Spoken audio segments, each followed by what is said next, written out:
सूत्री की बैठक में परसों कुछ प्रश्न चिन्ह खड़े किए गए थे, जहाँ पे पूर्व मुख्य पार्षद प्रमोद राज चौधरी जी और सूत्री सदस्य निजाम जी के द्वारा जो प्रश्न खड़े किए गए, उन्हीं के संदर्भ में यह प्रेस कॉन्फ्रेंस मैंने बुलाई है। उसमें मुख्य रूप से जो बात थी वो था कि जो है कि दुकान जो बन रहे हैं हटिया में, उनके अलॉटमेंट में भारी अनियमितता बरती जा रही है। इस संदर्भ में मेरा कहना है कि वर्तमान में कोई भी अलॉटमेंट का प्रोसेस शुरू नहीं हुआ है और अभी अलॉटमेंट के लिए जो वैधानिक तरीके हैं उस पर तैयारी चल रही है। नगर पंचायत बहुत जल्द उस संबंध में अखबारों में अपना विज्ञापन देगा और उस पर आवेदन आमंत्रित किए जाएंगे। उसकी तैयारी चल रही है, उसमें लोग आवेदन करेंगे। आवेदन में अभी 50-60 दुकानों का निर्माण कार्य चल रहा है। अगर आवेदक ज़्यादा होंगे तो फिर उसमें लॉटरी की प्रक्रिया से दुकानों का अलॉटमेंट किया जाएगा। जो शेड के निर्माण हुए हैं 5 और आगे भी जो शेड के निर्माण होने हैं, और जो शेड बने हैं 5, उनमें करीबन 80 से 100 लोगों के बैठने की जगह है और जो आगे जो शेड बनने वाले हैं उसमें करीबन 150 से 200 लोगों के बैठने की जगह होगी।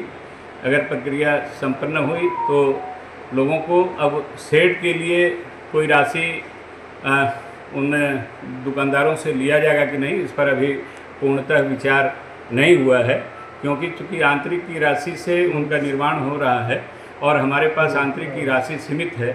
इन 5 शेड के निर्माण के बाद हमारे पास आंतरिक राशि में कमी है। अगर कुछ राशि दुकानदारों से अगर मिल जाता तो हम आगे जो है कि शेड का निर्माण कर सकेंगे। तो इसलिए जो है कि वो भी प्रश्न अभी विचाराधीन है, क्योंकि अभी कोई फाइनल निर्णय नहीं है कि शेड के लिए दुकानदारों से पैसे लिए जाएंगे कि नहीं। एक चीज़ और जो उन लोगों के द्वारा कहा जा रहा है कि दुकानदारों को भगाया जा रहा है, जो वहाँ पर जो हाट में दुकान लगाने वाले हैं उनको जगह नहीं मिल रही हैं। तो ऐसी बात नहीं है।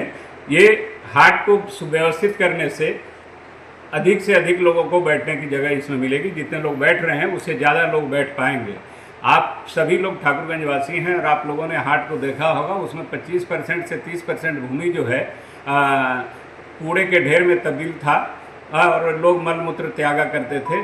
उन सारे जगहों को खाली कराया गया है और जो शटर वाली दुकानें बन रही हैं, समझ लीजिए वो कूड़े के ढेर और गंदगी फैले हुए इलाके में ही बनाई जा रही हैं।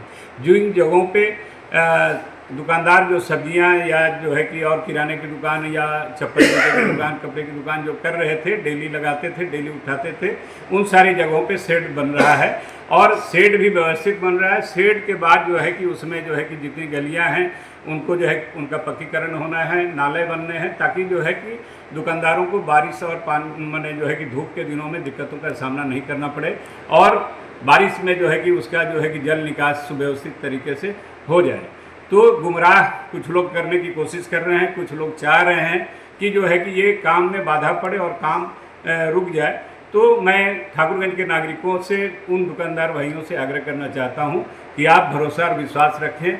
ये ठाकुरगंज के हित में, ठाकुरगंज के सौंदर्यीकरण के लिए और आपके लिए ये काम हो रहा है। और इस काम की चर्चा किशनगंज जिला पदाधिकारी से जब कल मैं मिला इस संदर्भ में, तो उन्होंने कहा कि आपका काम बढ़िया है और ये काम मैंने किशनगंज और बहादुरगंज वालों को भी कहा है कि ठाकुरगंज में जिस ढंग से हाट बनाया जा रहा है उस तरह का काम आप लोग भी करें। तो इससे जो है कि काफ़ी प्रसन्नता अनुभव होता है। जो लोग बाहर से आकर के देख रहे हैं वो तारीफ़ कर रहे हैं कि बिहार में लगता है कि अपने तरह का एक अलग जो है कि हाट बनने जा रहा है। तो मैं सभी से आग्रह करूंगा कि इस प्रक्रिया में बाधा न दें, राजनीति न करें और इस काम को जो है पॉजिटिव रूप में ले, ताकि ठाकुरगंज को बदलने की जो मुहिम है, ठाकुरगंज को जो सुंदर बनाने की जो मुहिम है, उसको गति मिले।